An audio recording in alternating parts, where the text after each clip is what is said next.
มื่อต้นនៅពេលនេះគឺចំនួនពលករខ្មែរដែលទៅបម្រើការងារនៅក្នុងប្រទេសថៃដែលស្ថិតនៅក្នុងអគារដែលដួលរលំនោះគឺមានចំនួនអ្នកស្លាប់កើនរហូតដល់ចំនួន4នាក់ទៅហើយនេះគឺជាចំនួនពលករខ្មែរដែលធ្វើការងារនៅក្នុងអគារដែលដួលរលំនោះបាទសូមគោរពជម្រាបសួរបងប្អូនទាំងអស់គ្នាជួបខ្ញុំរត់ទីម្ដងទៀតហើយនៅក្នុងថ្ងៃនេះផងដែរខ្ញុំសូមអាប់ដេតឬក៏ជម្រាបជូនដល់បងប្អូនទាំងអស់គ្នាដែលនិយមតាមដានទៅលើព័ត៌មានជាតិនិងអន្តរជាតិឬក៏ដំណឹងថ្មីតែម្ដងដោយដែលបងប្អូនទាំងអស់គ្នាបានដឹងហើយថាកាលពីថ្ងៃទី28ខែមីនាឆ្នាំ2025នេះគឺមានគ្រោះឧបទ្ទវហេតុនៃគ្រោះរញ្ជួយដីនៅប្រទេសភូមាហើយក៏បានរញ្ជួយដល់ប្រទេសថៃតែម្ដងដែលធ្វើឲ្យអគារដែលកំពុងសាងសង់នៅក្នុងទីក្រុងបាងកកប្រទេសថៃនឹងឯងគឺមានការបាក់ស្រុតដួលរលំដែលវាជាហេតុមួយធ្វើឲ្យកម្មករជាច្រើនអ្នកដែលកំពុងតែបម្រើការងារនៅក្នុងអគារនោះអ្នកខ្លះក៏បានរត់ផុតគេចផុតអំពីគ្រោះមហន្តរាយនោះអ្នកខ្លះក៏ស្ថិតនៅក្នុងអគារដ៏បាក់បែកអគារដែលដួលរលំនោះតែម្ដងជាក់ស្ដែងគឺប្រជាពលរដ្ឋខ្មែរយើងដែលគាត់ទៅធ្វើជាកម្មករផ្នែកសំណង់នៅក្នុងប្រទេសថៃដែលធ្វើនៅក្នុងអគារនោះតែម្ដងគឺ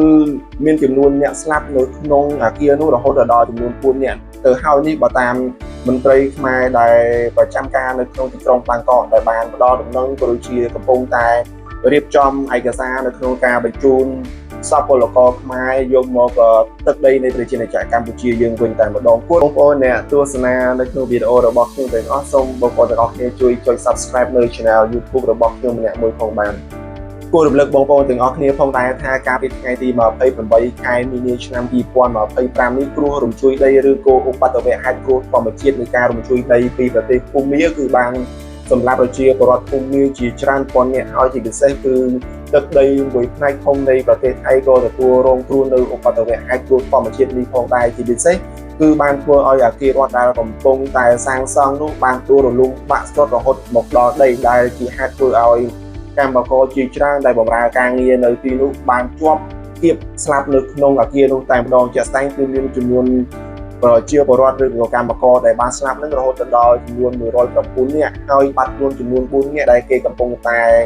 ស្វះស្វែងរកនៅអ្នកដែលបាត់ខ្លួនហើយជាពិសេសចំនួន19នាក់ទៀតគឺកំពុងតែបានជួយសង្គ្រោះហើយក៏បានយកជួយសង្គ្រោះនៅឯមន្ទីរពេទ្យតែម្ដង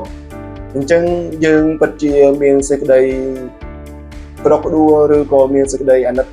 អ្នកដែលបានជាប់គាំងក៏ដូចជាបានស្លាប់នៅអគារដែលបាក់បែកនៅក្នុងប្រទេសថៃនឹងយ៉ាងគុណពេកជាពិសេសគឺពលករខ្មែរយើងដែលគាត់បានចាកឆ្ងាយស្រុកដើម្បីទៅបម្រើការងារនៅឯប្រទេសក្រៅដើម្បីយកអវិការមានចំណូលដើម្បីយកមកផ្គត់ផ្គង់ក្រុមគ្រួសារតែម្ដងគឺយើងមានតែទុកក្រៀមក្រំក៏ដូចជាសំណូមពរឲ្យបងប្អូនប្រជាពលរដ្ឋខ្មែរយើងជាច្រើនទៅតែមានការប្រុងប្រយ័ត្នឲ្យបានខ្លាំងបើទោះបីជាកំពុងតែធ្វើការនៅក្នុងស្រុកក្តីកំពុងតែធ្វើការនៅក្រៅប្រទេសក្តីគឺព្យាយាមថែរក្សាសុខភាពក៏ដូចជាមើលពីស្ថានភាពឲ្យបានច្រើនជាងការដែលមានបញ្ហាបែបនេះទៅវាពិតជាធ្វើឲ្យក្រុមគ្រួសារធ្វើឲ្យប្រទេសជាតិគឺមានភាពរកដួលអាណិតអាធមយ៉ាងខ្លាំងតែម្ដងជាក់ស្ដែងដូចជាករណីការ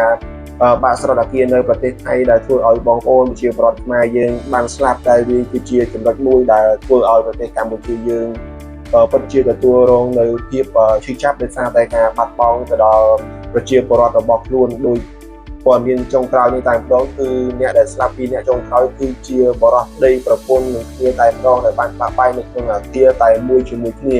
អញ្ចឹងមានតែការសូមអភ័យកុសលជូនទៅដល់អ្នកទាំងពីរដែលបានចែកខានទៅក៏សូមឲ្យកាត់ជាតិណាជួបតែសេចក្តីសុខកុំឲ្យមានបញ្ហាបាត់បង់ជីវិតដោយសារតែគ្រោះមហន្តរាយបែបនេះតទៅទៀតចំពោះវីដេអូក៏ដូចជាព័ត៌មានដែលទាក់ទងជាមួយនឹង